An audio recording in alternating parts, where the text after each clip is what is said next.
से कैंटीन है ना मैम से जिंगा लेंगे ना मैम द फजदरा जी उनसे क्या नीट एंड क्लीन होए से ये ऑफिस की कैंटीन है और ना कॉलेज का तब मीदा सुमाई का कैंटीन भंगा मती क्या नंगाए के तब बना से फजदरा जी उनसे तो नहीं मैम ने शेयर हुई नहीं पूरा कलर का सिसु ने सुम फजी है बा मोगी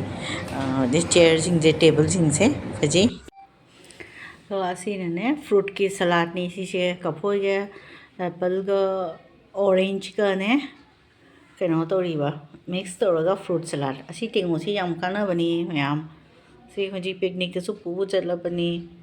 सी ने कनोगिनी अखोगी क्वागिने तुंगा खाइतरे क्वागी पांबीदेगी तारकपदो असी अदुना साबनी सीसी असी फ्रेश ओइरे ऑर्गेनिक पोट अंगतनीना प्लास्टिक नतेबा अदुना सी फ्रूट की सलाद से इन सु मैम द एंगसी करी चाय शेयर तौरीनी दुनी कनो रिफम फमना कईदी तौनी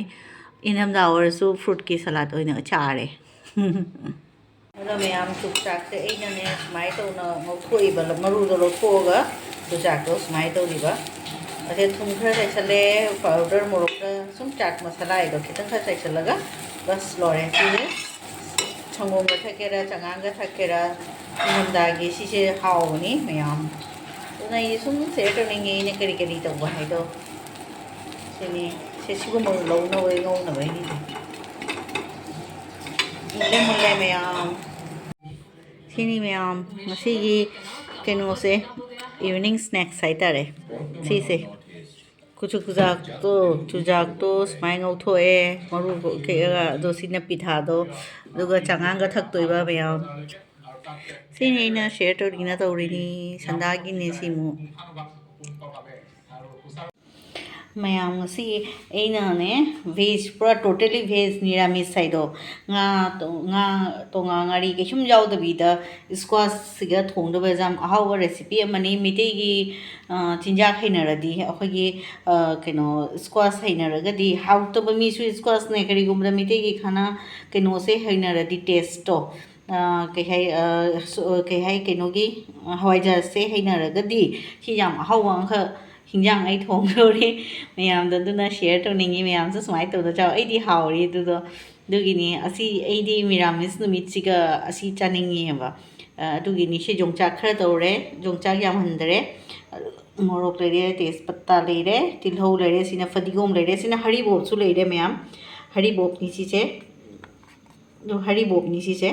अदुगा सिना हवाईजार असिना स्क्वाश असीसे ऐना थोंदोइने अदुगा अखोई सिसे पिंक सॉल्ट से असी हापतोइने प्लस अते असीगा हापतोइसे थाउदी खितंग हापकनिको थाउ हापगा गनि पुरा थाउदी खरा जाहलनी सिसे ऐसु खरा फरबनिना थाउदो खितंग खचा जानि जामदी तौरो स्क्वाशनिना हाइदी थाउ खरा खितंग खा तौरगा सिसे तौदनी अदु लोरगदी असी मसाला मयाम से हापतोइने पाँचफोरन तौरनी अदुगा जीरा धनिया पाउडर अदुगा मेथी असिगुमसिना तौरनी मोरक पाउडर खरा हापनी असिनी ये रेसिपी दो अइना मयाम दा सुम शेयर तौनिने तौनी हयेंग होरेन कोना थोंग लोरे मुल्लगा सु मसक तो कमाय तौरी येंगसी को से हाउदी हावनी जेनमगा सु तौरजे आई मेरामिस सु ए नुंग हांगदि तिलहौ चायबा ट्यूसडे नुमिसे तिलहौ से चानी गादी चादेबा अदुना सिसे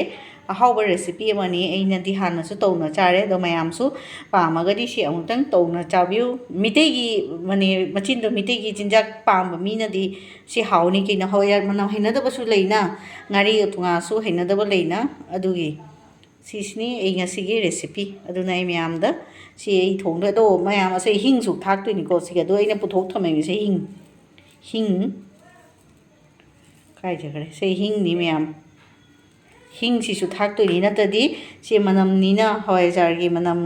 खंदे जोंचाकी खंदे अदुना हिंग सेदि हिंजांगदा ए सुम थाइएबा खरा खरा दुनि ए मयामदा सुम शेयर तौनिना तौरिनि हाउरी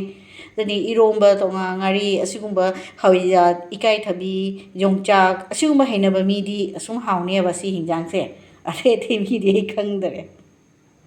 मैं खांगदा थाव हैबा हौरे सोना चेंग अनौबगी चाकनीना चाक थांगले सिसे चेंग अनौबनीना राइस कुकर सुमाय तौना थोंगे कुकर प्रेशर कुकर का थोंदरे दुनि से खांग साबा गायरी सोना चाक गायसलनी ꯆꯦꯡ ꯑꯅꯧꯕ ꯊꯣꯡꯕꯁꯤ ꯌꯥꯝ ꯂꯨꯕꯅꯤ ꯃꯌꯥꯝ ꯄꯦꯠꯊꯣꯛꯑꯗꯤ ꯌꯥꯝ ꯄꯦꯠꯈꯤꯅꯤ ꯑꯗꯣ ꯑꯩ ꯈꯔ ꯑꯥꯏꯗꯤꯌꯥ ꯑꯃꯈꯛ ꯂꯩꯌꯦꯕ ꯑꯩꯒꯤ ꯏꯁꯥꯒꯤ ꯑꯗꯨꯅ ꯁꯤꯁꯦ ꯇꯞ ꯇꯞꯅ ꯌꯦꯡꯅ ꯑꯩ ꯊꯣꯡꯗꯣꯔꯕꯅꯤ ꯁꯤ ꯎꯗ꯭ꯔꯦ ꯃꯩꯈꯨꯁꯤꯒꯤ ꯃꯩꯁꯤꯅꯗꯤ ꯁꯤꯅꯤꯁꯦ ꯃꯌꯥꯝ ꯑꯩꯅ ꯁꯨꯝ ꯃꯌꯥꯝꯗ ꯁꯤꯌꯔ ꯇꯧꯅꯤꯡꯅ ꯇꯧꯔꯤꯁꯦ ꯁꯤꯁꯦ ꯑꯩꯅ ꯇꯦꯖꯄꯇꯥ ꯊꯥꯗꯔꯅꯤ ꯏꯟꯖꯥꯡ ꯃꯥꯏꯁꯤꯡꯗ ꯇꯧꯕꯅꯤꯀꯣ ꯇꯦꯖꯄꯇꯥ ꯊꯥꯗꯔꯒ ꯍꯥꯏꯗꯤ ꯑꯩ ꯇꯤꯜꯍꯧ ꯊꯥꯗꯔꯅꯤ ꯏꯁꯇꯦꯟꯒ ꯄꯨꯊꯣꯛꯄ ꯇꯜꯂꯦ ꯑꯩꯁꯨ ꯃꯣꯕꯥꯏꯜꯁꯦ ꯄꯥꯏꯅ ꯆꯪꯉꯛꯄꯗ ꯆꯥꯛꯈꯨꯝꯗ ꯁꯨꯝ ꯊꯝꯃꯕ ꯑꯩꯅ ꯁꯤꯁꯨ ꯃꯅꯥꯛꯁꯤꯒ ꯂꯣꯏꯔꯒ ꯁꯤꯗ ꯑꯩꯅ ꯄꯥꯁꯄꯨꯔꯟꯁꯦ ꯈꯔ ꯍꯥꯞꯄꯅꯤ ꯑꯁꯤꯕꯨꯗꯤ ꯑꯩ ꯁ꯭ꯀꯤꯞ ꯇꯧꯔꯒ ꯑꯩ ꯀꯣꯟꯅ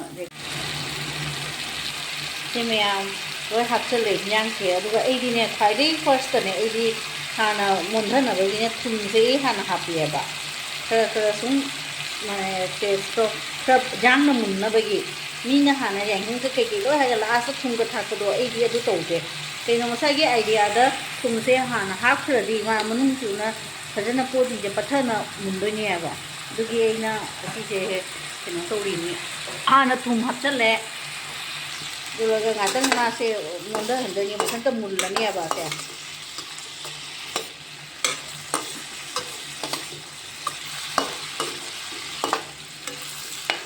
ꯑꯩꯈꯣꯏ ꯃꯤꯇꯩꯅ ꯀꯃꯥꯏꯅ ꯆꯠꯅꯩ ꯍꯥꯏꯗꯣ ꯃꯤꯇꯩ ꯍꯥꯏꯗꯤ ꯃꯁꯥꯒꯤꯅꯤ ꯃꯤꯇꯩ ꯍꯥꯏꯕ ꯌꯥꯗ꯭ꯔꯦ ꯀꯩꯅꯣ ꯃꯁꯥꯒꯤ ꯑꯄꯥꯝꯕ ꯍꯥꯏꯗꯣ ꯍꯋꯥꯏꯖꯥꯔꯁꯦ ꯗ꯭ꯔꯥꯏꯅꯦꯕ ꯗ꯭ꯔꯥꯏ ꯐꯔꯃꯦꯟꯇꯦꯠ ꯁꯣꯌꯥꯕꯤꯟ ꯍꯥꯏꯗꯣ ꯑꯣꯏꯗꯣꯏꯕ ꯑꯗꯨꯗꯨꯒ ꯍꯧꯖꯤꯛꯅ ꯑꯁꯤ ꯊꯨꯝꯁꯦ ꯍꯥꯟꯅ ꯍꯥꯞꯄꯦ ꯉꯥꯏꯍꯥꯛ ꯊꯝꯃꯅꯤ ꯀꯨꯞꯇꯤ ꯀꯨꯞꯀꯅꯤ ꯑꯗꯨꯒ ꯂꯥꯁꯇꯅ ꯐꯗꯤꯒꯣꯝ ꯍꯥꯞꯇꯣꯏꯕ ꯑꯗꯨꯒ ꯌꯥꯏꯉꯪꯁꯤꯁꯨ ꯌꯥꯝ ꯊꯦꯡꯅ ꯍꯥꯞꯄꯗꯤ ꯃꯅꯝ ꯑꯃ ꯂꯥꯛꯄꯅꯤ ꯃꯥꯒꯤ ꯑꯗꯨꯒꯅ ꯌꯥꯏꯉꯪꯁꯦ ꯍꯥꯟꯅ ꯍꯥꯞꯇꯣꯏꯕ ꯑꯗꯨꯒ ꯈꯔ ꯃꯥꯁꯦ ꯄꯨꯟꯅ ꯃꯨꯟꯅꯕꯒꯤ ꯈꯪꯗꯦ ꯌꯥꯏꯉꯪꯗꯤ ꯃꯆꯨꯁꯨ ꯍꯥꯏꯕꯅꯤꯀꯣ ꯑꯇꯩ ꯃꯤꯅ ꯄꯥꯎꯗꯔ ꯇꯧꯕꯁꯤꯁꯨ ꯌꯨꯝꯒꯤ ꯌꯥꯏꯉꯪꯗꯨꯅꯤ ꯑꯩꯒꯤ ꯃꯌꯥꯝ ꯑꯗꯨꯒ ꯑꯩꯗꯤ ꯂꯣꯞꯅ ꯄꯣꯠꯁꯦ ꯏꯟꯒ꯭ꯔꯤꯗꯤꯌꯦꯟꯁꯤꯡꯁꯦ ꯑꯃꯨꯛꯇ ꯂꯣꯏ ꯍꯥꯞꯆꯜꯂꯤ ꯀꯩꯅꯣ ꯃꯥꯁꯦ ꯃꯨꯜꯂꯛꯄꯗ ꯂꯣꯞꯅꯒꯤ ꯃꯅꯨꯡꯗ ꯃꯅꯝꯗꯣ ꯅꯨꯡꯁꯤꯅ ꯍꯥꯎꯅꯕꯒꯤꯅ ꯑꯩꯗꯤ ꯄꯨꯂꯞ ꯂꯣꯏ ꯍꯥꯞꯆꯜꯂꯤ ꯁꯦ ꯑꯩ ꯃꯁꯥꯒꯤ ꯑꯥꯏꯗꯤꯌꯥꯅꯤ ꯖꯤꯔꯥ ꯍꯥꯞꯄꯦ ꯙꯅꯤꯌꯥ ꯄꯥꯎꯗꯔ ꯑꯩꯈꯣꯏꯒꯤ ꯐꯗꯤꯒꯣꯝꯒꯤ ꯄꯥꯎꯗꯔꯗꯣ ꯑꯗꯨ ꯈꯔ ꯌꯥꯝ ꯍꯥꯞꯄꯤ ꯐꯗꯤꯒꯣꯝꯁꯦ ꯄꯥꯝꯕꯅꯤꯅ ꯂꯥꯁꯇ ꯐ꯭ꯔꯦꯁꯇꯨꯁꯨ ꯍꯥꯞꯇꯣꯏꯅꯤ ꯑꯗꯨ ꯂꯣꯏꯔꯒ ꯍꯤꯡꯁꯨ ꯍꯥꯞꯇꯣꯏꯅꯤ ꯃꯌꯥꯝ ꯁꯣ ꯁꯤ ꯉꯥꯏꯍꯥꯛ ꯁꯨꯃꯥꯏꯅ ꯇꯞꯅ ꯃꯩꯁꯦ ꯊꯝꯒꯅꯤꯕ ꯑꯗꯨꯒ ꯁꯤ ꯍꯤꯡꯁꯤꯁꯨ ꯍꯥꯞꯄꯅꯤ ꯑꯁꯤ ꯉꯥꯛꯇ ꯑꯣꯠꯈꯤꯒꯦ ꯃꯥꯁꯦ ꯄꯠꯊꯍꯟꯗꯣꯏꯅꯤ ꯅꯨꯡꯗꯥꯡꯅꯤꯅ ꯑꯩꯈꯣꯏ ꯌꯥꯝ ꯆꯥꯗꯦ ꯃꯤꯁꯨ ꯌꯥꯝꯗꯕꯅꯤꯅ ꯈꯤꯇꯪꯈꯛ ꯃꯈꯣꯡ ꯑꯣꯏꯅ ꯇꯧꯅ ꯑꯁꯨꯃꯥꯏꯅ ꯁꯨꯝ ꯆꯥꯔꯨꯔꯕꯅꯤ ꯃꯤꯗꯤ ꯇꯟꯒ ꯑꯃꯃꯝ ꯆꯥꯔꯒ ꯁꯨꯝ ꯂꯣꯏꯁꯟꯅꯩꯌꯦ ꯑꯩꯈꯣꯏ ꯑꯩꯅ ꯇꯟꯗꯣ ꯇꯜꯂꯕ ꯅꯨꯡꯗꯥꯡꯗ ꯑꯩꯈꯣꯏ ꯇꯟ ꯆꯥꯗꯦ ꯑꯩ ꯄꯥꯝꯗꯦꯕ ꯇꯟꯁꯦ ꯌꯥꯝꯅ ꯑꯌꯨꯛꯇ ꯑꯣꯏꯗꯤ ꯌꯥꯏꯀꯣ ꯇꯤꯐꯤꯟꯗ ꯀꯩꯀꯩ ꯑꯣꯐꯤꯁꯇ ꯄꯨꯕꯒꯤꯗꯤ ꯌꯥꯏ ꯑꯗꯨ ꯃꯤꯅ ꯇꯟ ꯆꯥꯔꯒ ꯄꯥꯏ ꯍꯥꯏ ꯈꯪꯗ꯭ꯔꯦ ꯁꯦ ꯃꯤꯒꯤ ꯖꯤꯟꯗꯅꯤ ꯍꯥꯏꯇꯥꯔꯦ ꯑꯩꯈꯣꯏꯗꯤ ꯁꯨꯝ ꯅꯣꯏ ꯂꯩꯔꯦ ꯍꯥꯏꯇꯥꯔꯦ ꯁꯤ ꯌꯥꯝ ꯇꯦꯁꯇꯤ ꯑꯣꯏꯕꯅꯤ ꯃꯌꯥꯝ ꯁꯨꯃꯥꯏꯅ ꯊꯣꯡꯕꯁꯦ ꯑꯗꯨꯅ ꯑꯩ ꯃꯌꯥꯝꯗ ꯁꯨꯝ ꯁꯦꯌꯔ ꯇꯧꯅꯤꯡꯅ ꯇꯧꯔꯛꯄꯅꯤ ꯑꯗꯨ ꯂꯣꯏꯔꯒ ꯃꯌꯥꯝꯁꯨ ꯀꯃꯥꯏ ꯍꯋꯥꯏꯖꯥꯔꯁꯦ ꯏꯁꯀ꯭ꯋꯥꯁꯁꯦ ꯀꯃꯥꯏꯅ ꯊꯣꯡꯉꯤ ꯑꯗꯣ ꯈꯪꯍꯟꯕꯤꯔꯣꯀꯣ ꯃꯌꯥꯝꯁꯨ ꯁꯦꯌꯔ ꯇꯧꯔꯒ ꯏꯁꯀ꯭ꯋꯥꯁꯁꯦ ꯀꯔꯝꯕ ꯃꯑꯣꯡꯗ ꯊꯣꯡꯉꯤ ꯍꯥꯏꯅ ꯁꯤꯡꯖꯤꯠꯇꯁꯨ ꯀꯨꯞꯅꯅꯦ ꯁꯤꯠꯂꯒꯁꯨ ꯃꯤ ꯉꯧꯔꯒꯁꯨ ꯆꯥꯅꯩ ꯑꯗꯩ ꯃꯌꯥꯝ ꯑꯃ ꯔꯦꯁꯤꯄꯤ ꯂꯩ ꯑꯩ ꯍꯧꯖꯤꯛ ꯍꯤꯡꯁꯦ ꯈꯔ ꯊꯥꯛꯑꯅꯤ इसिंग खितंग खाने मखुम कुछलगा थमनी लास्ट तो मासे मुल्ले है कादा फदिगोम हापतोनी को मयाम सी येउसे मयाम महीदी जाम हापोय को स्माई सी चांग द सुम हापतोनी मासे खरा कंगल मनदनी खरा कंगागा ngahak lagi ising asaba haptoni to saji kuchalasi mukhum se bade ngahak lega amu jengminarasi lore se mayam fadiगोम taichale ai hyang se last asi hyang se mahi yam thaoi da bani asi ki chang da tham da bani ready haure koi khungdum ga thongdra ne dumai ni sin koi khungdum ga hawai ja ga thong da dumai